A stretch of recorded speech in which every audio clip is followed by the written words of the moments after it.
नमस्कार। कहाँ से शुरू करें? आज पोथी पत्रा 20 लाख करोड़ के बाद बंद हो गया। मुख्यमंत्री जी से क्या बातचीत हुई, क्या मुख्यमंत्री जी ने अपना ब्रह्मा विष्णु महेश के पास क्या फरियाद किए, क्या गणेश भगवान की परिक्रमा हुई,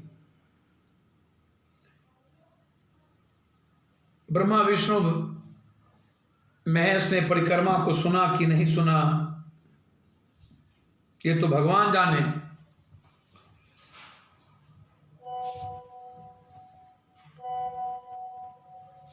मुझे समझ में नहीं आता है शुरू कहां से करें। आज देवी मैया का पोथी पत्रा जो बड़ा बड़ा जो पर्दे के पीछे से जो नेपथ्य से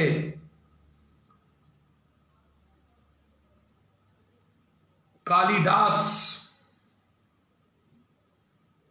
की कहानी आप सुने होंगे, बड़ा विचित्र है, लिख दिया गया। कालिदास की कहानी लागू हो गई इस मंत्री पर। एक कहानी और सुने होंगे, सरकार ने मजदूरों की जिंदगी टॉलस्टॉय के नर्क जैसी बना दी। बता दें, वो एक ऐसा नर्क था जहां खाना पानी बिल्कुल असली दिखाई देता है और जैसे ही भूख मिटाने जाओ तो गायब हो जाता था। ठीक उसी तरह घोषणाएं, मजदूर लोगों की वाह क्या दिया सरकार ने, टीवी पर बहुत अच्छे विज्ञापन, उपलब्धि के लिए सरकार गीत गाए जाएं, मजदूर अपने पेट पर हाथ रखा तो पता चला खाली मासूम बक्से पर बच्चों नींद की सोई हुई, गीत गाते हुई लोरी की तरह मां घींचती हुई, आंख में आंसू, बिस्कुट के लिए स्टेशन पर छीना झपटी, हाय तौबा करते हुए चारों तरफ से हाहाकार चित्कार, मानो कि चारों तरफ इमरजेंसी की लागू। जेपी लोहिया होते तो शायद भूल जाते, मर जाते। आज जेपी लोहिया की आत्मा को दर्द हुआ होगा।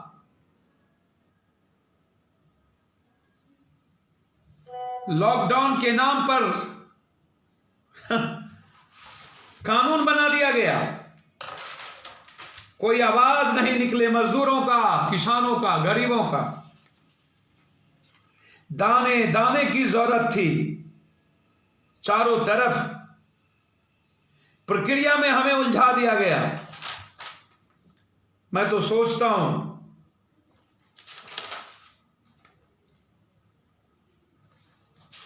कि भाई आप चाहते क्या हैं?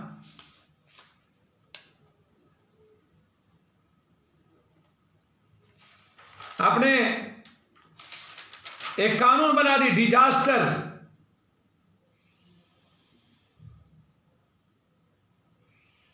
कि यदि आप इसके खिलाफ कुछ बोलोगे तो आपको जेल जाना पड़ेगा। आप कुछ मत बोलो।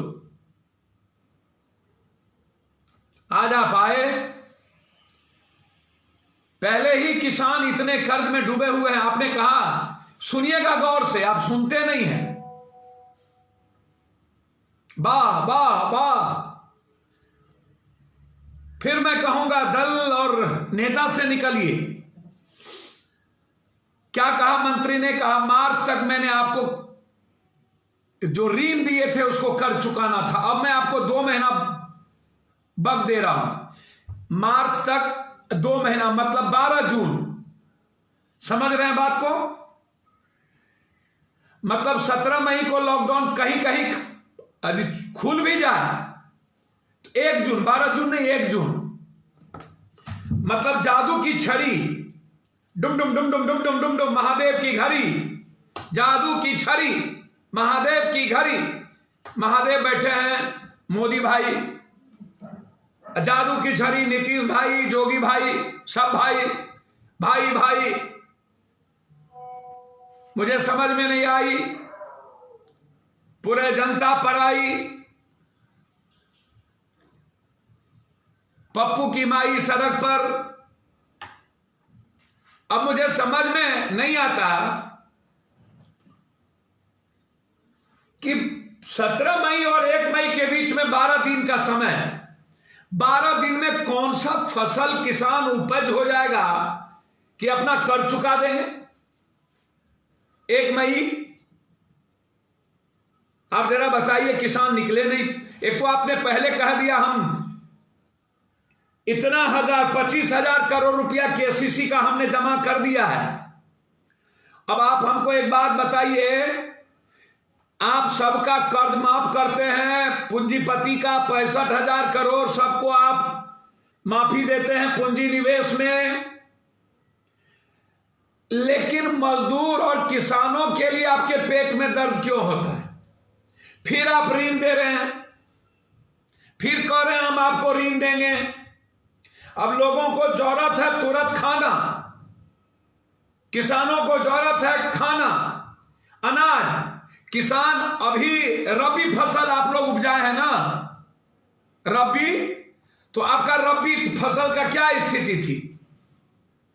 और सब्जी तो औने पौने आपने फेंक दिए ना, स्थिति तो बहुत बुरी थी।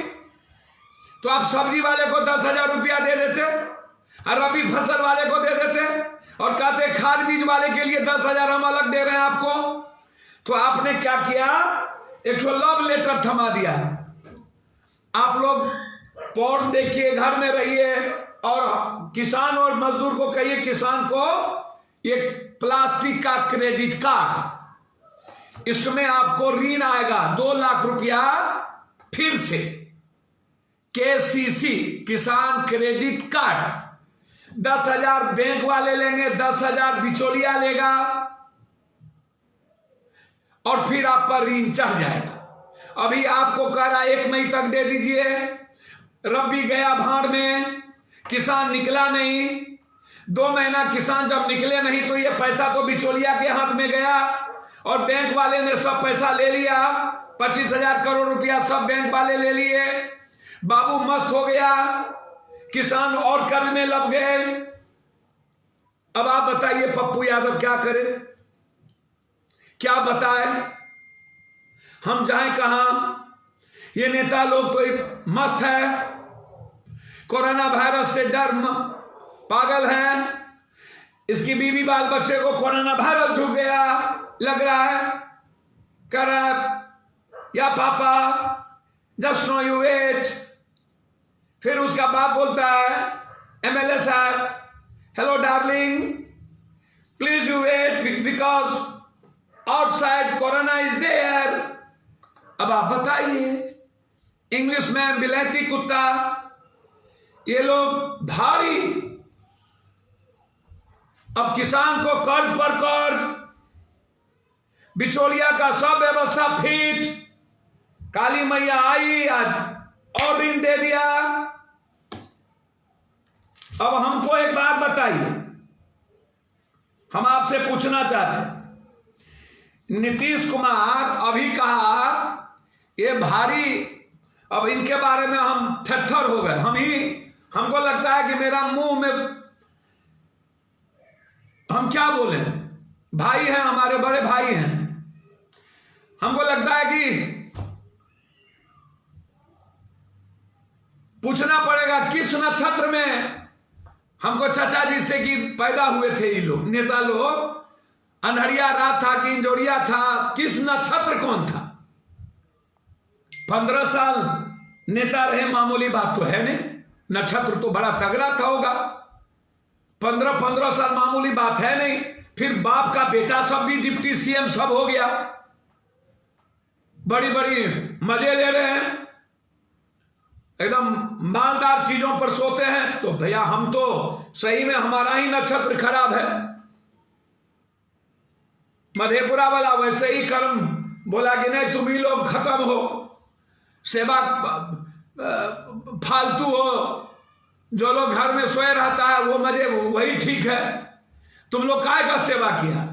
जा भागो कुत्ता के तरह। अरे इतना तो हमको तो कभी कभी आश्चर्य लगता है,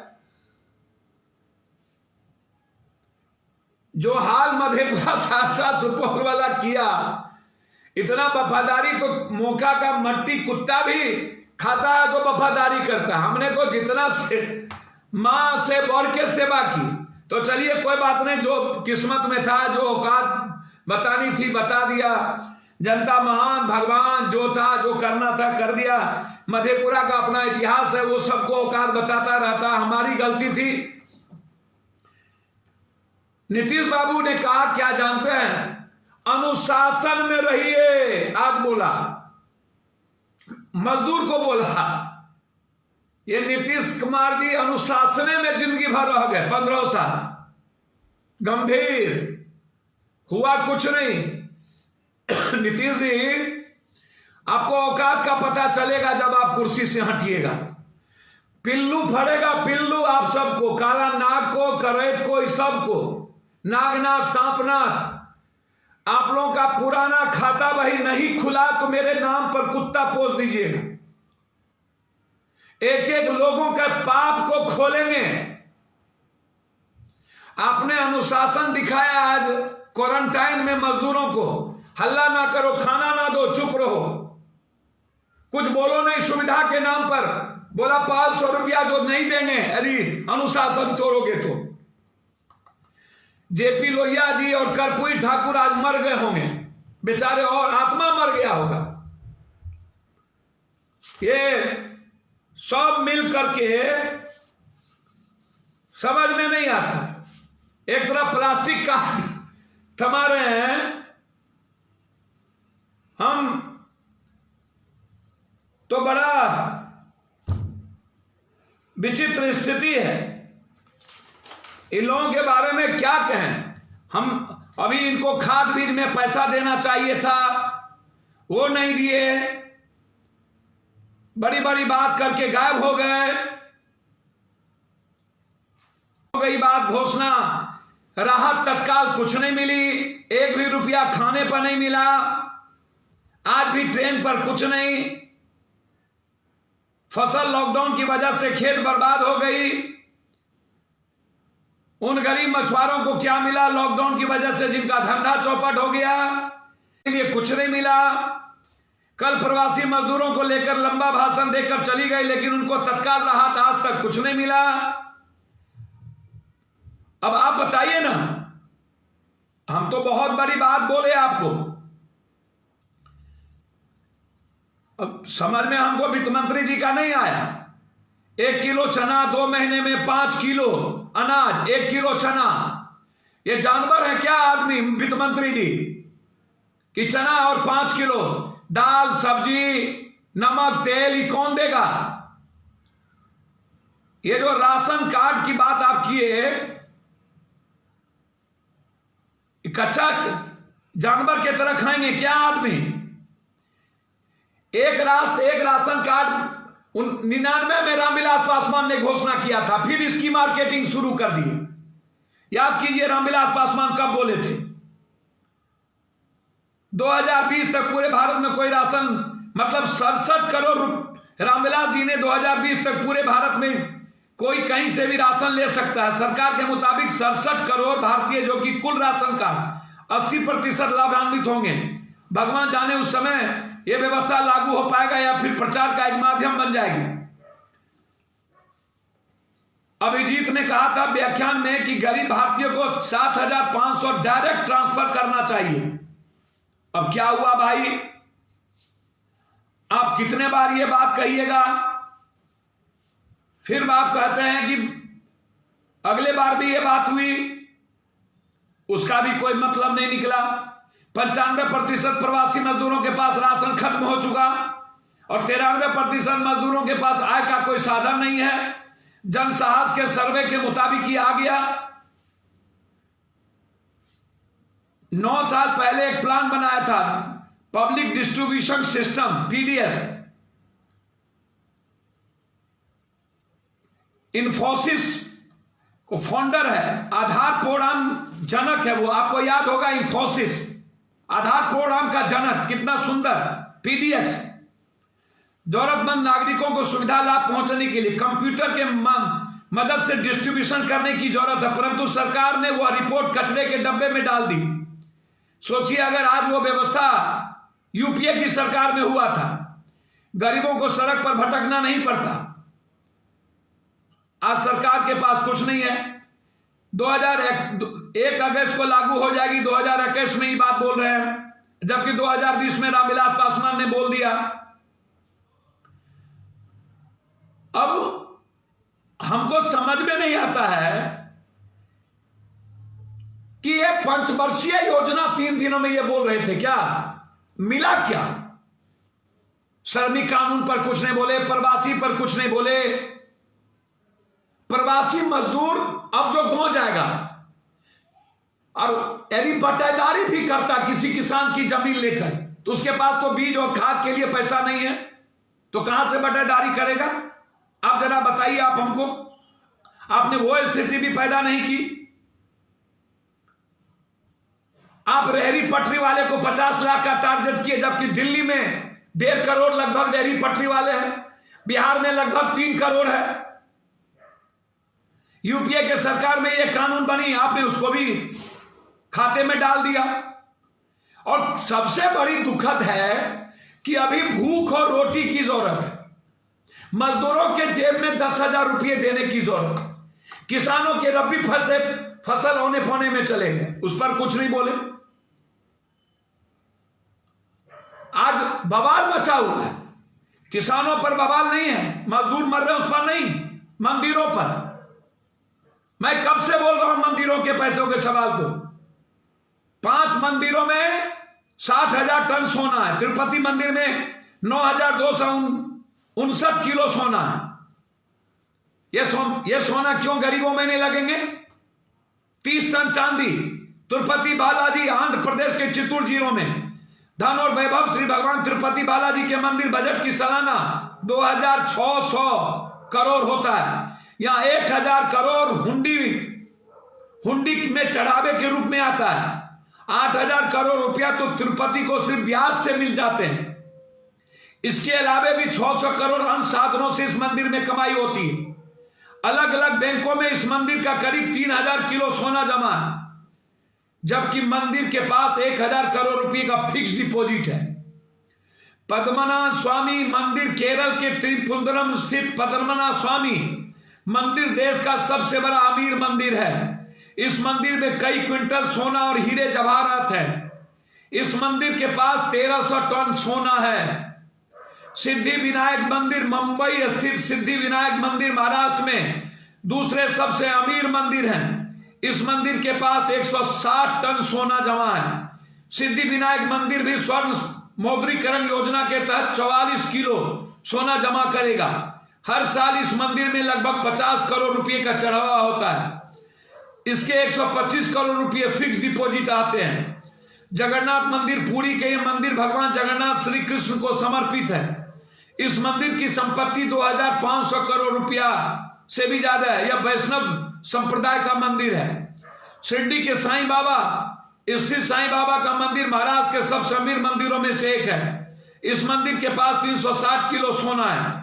यहाँ के ट्रस्ट ने 450 करोड़ रुपये निवेश कर रखा है। इस मंदिर की संपत्ति आय दोनों ही अरबों में है। यहाँ हर साल 350 करोड़ का दान आता है। सोमनाथ मंदिर के पास 35 किलो सोना है। इसकी गिनती 12 ज्योतिर्लिंग में प्रथम ज्योतिर्लिंग के रूप में होती है। गुजरात के स्वराज सेठ के बेराबेल बंदरगाह पर स्थित इस मंदिर के बारे में कहा जाता है कि इसका निर्माण स्वयं चंद्रदेव ने किया। इसे अब 17 बार नष्ट किया गया है। श्री जगन्नाथ मंदिर पुरी, यह मंदिर भगवान जगन्नाथ श्री कृष्ण को समर्पित है। इस मंदिर की संपत्ति 2500 करोड़ रुपया से ज्यादा है। वैष्णो देवी मंदिर जम्मू कश्मीर के कटरा स्थित मंदिर देवी के पास 1.2 टन सोना है। मंदिर का सालाना 500 करोड़ रुपया आय है। तिरुपति बालाजी देश में सबसे ज्यादा भक्त यहां दर्शन के लिए आते हैं। अब आप जरा सोचिए, साईं ट्रस्ट के पास 1,40,000 करोड़ रुपए का कैश और स्वर्ण है। तिरुपति बालाजी 50,000 करोड़, पद्मनाभ 90,000 करोड़, सतसाई 40,000 करोड़। इस कोरोना काल में लोग मर ही जाएंगे तो भगवान खुदा ईश्वर निमित्त धन किसके लिए रह जाएगा? वह धन दरिद्र गरीब बेसहारे लोगों की मदद के लिए ही तो होती है। इससे बड़ा पुण्य धर्म और सेवा है क्या? भगवान अल्लाह गॉड, भगवान बुद्ध गरीब पीड़ितों के लिए तो आए थे।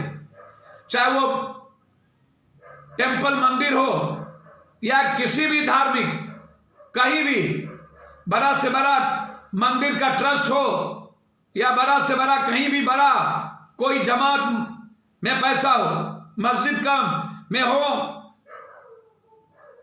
या कोई धार्मिक ट्रस्ट हो, मैं समझता हूं उसका सरकार का ऑर्डिनेंस होना चाहिए, ऑर्डिनेंस करना चाहिए और उसका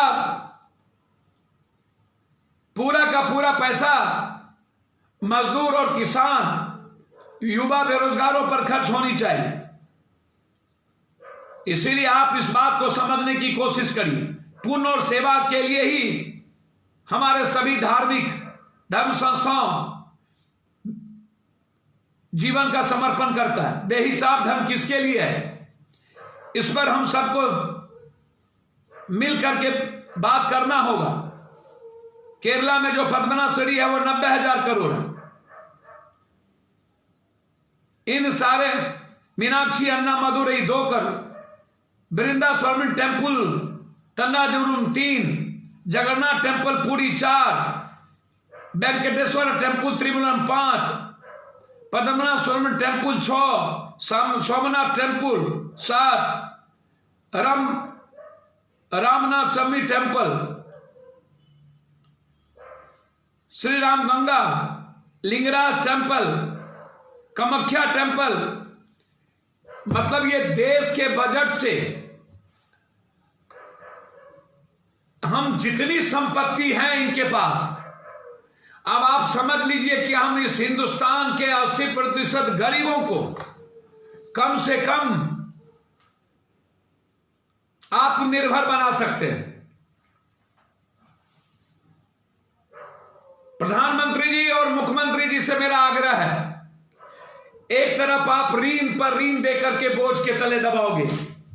मेरा सवाल आप समझिएगा, मैंने क्यों मंदिर का सवाल उठाया? मस्जिद गुरुद्वारे के पास इतने सोना, इतनी चांदी, इतना पैसा,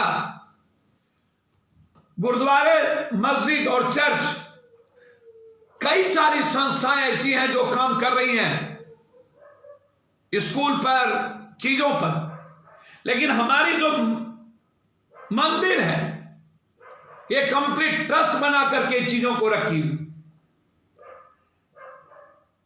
इसीलिए मेरा सरकार से आग्रह है, आप एक तरफ कहते हो आत्मनिर्भर बनाएंगे, मेरा सवाल है कि आप आत्मनिर्भर कैसे बनोगे? ये मुझे आप जरा बताओ। जब आप किसानों को लोन पर लोन देकर के बोझ के तले दबोगे,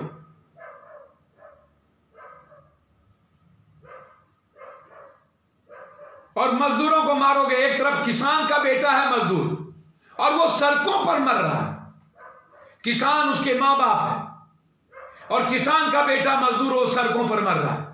एक तरफ ऋण, आंधी तूफान से मर रहा हो, मौसम बेमौसम से, कभी प्रकृति से मरता है, कभी अपने हालात से मरता है, कभी बाजार से मरता है। और ये सरकार बेइंसाफी करती, पूंजीपति और उद्योगपतियों की सरकार, मुनाफोखारों की सरकार। कभी नहीं सोचा। इसीलिए नीतीश बाबू, लंबी लंबी बात करना बंद करो। झूठ के ठेकेदार नटवर लाल के तरह आपको गोनू सब जान गया, सब जान गया। 10,000 जांच करेंगे, 60 जांच होती है पटना में, 60 और पूरा मार आपका गरीबों पर है, पूरा मार गरीबों पर। आपका मार सिर्फ उस पर है जो क्वारंटाइन में मजदूर है। अरे नीतीश जी शर्म करो, सुप्रीम कोर्ट ने कहा है मजदूरों को घर पहुंचाने। मैं पैर पकड़ता हूं नीतीश, प्लीज। भगवान होती है जनता, हमारे जैसे लोगों को पैर के तले, हम उसके पैर की धूली है, हमारी कोई औकात नहीं है। मेरे पास पैसे नहीं है नीतीश कुमार कुछ बढ़ने की। जिसके पास पैसे होंगे, मार्केटिंग होगा, वही बनेगा। चाचा भतीजा, चाचा चोर भतीजा पाजी, नहीं हो कब तो थोरम थोरी। मुंह में राम बगल में छुरी, नहीं हो कब तो थोरम थोरी। करो धंधा, दोनों जो जितना पैसा लूटे हो ना वो लगा दो आज, लेकिन भूखे मत रहने दो। 20 लाख करोड़ रुपए का हश्र तो देख लिया दुनिया ने। जो दुनिया को बनाता है मां के रूप में किसान और बेटा के रूप में मजदूर, उसका क्या हश्र किया। और भाई के रूप में युवा, उसकी तो जिंदगी खैर कोई कर्म की नहीं, उसको तो डगरा का बैगन समझते हो। इसीलिए आत्मनिर्भर तब तक नहीं होगा जब तक आप उसको डायरेक्ट मदद नहीं करोगे। लोन देने से आत्मनिर्भर नहीं होगा, कर्ज पर कर्ज आप उसको आत्मनिर्भर नहीं कर रहे हो, उसको आत्महत्या करने पर मजबूर कर रहे हो। आप लोग बख्शे नहीं जाओगे, गुनाहगार साबित होगे। आप लोगों को आह लगेगा, आप लोग पता नहीं सही में कहीं भगवान यदि है तो मैं उसे हाथ जोड़ के कहता हूं कि माफ मत करना, माफ मत करना प्लीज। यही मैं कहूंगा और आग्रह करूंगा कि आप लोग एक एक सोशल मीडिया पर वायरल करो। इन बड़े बड़े ट्रस्टी जो हैं मंदिर, जो हमारे देश के हर मजदूर और युवाओं के रोजगार के लिए 20-20 लाख रुपया देंगे तब भी इनके पैसे नहीं खत्म होंगे। ये हर मजदूर और किसान और युवाओं को 20-20 लाख रुपया उसके अकाउंट में डाले। इस आवाज के साथ हमें आगे बढ़ना चाहिए, यही आग्रह करेंगे। किसानों को ऋण नहीं, कर्ज नहीं, किसानों को आत्मनिर्भर बनाने के लिए उसको मुआवजा मिलना चाहिए, उसकी ऋण, उसको जो लोन मिला है उसकी माफी मिलनी चाहिए। बहुत बहुत धन्यवाद, नमस्कार।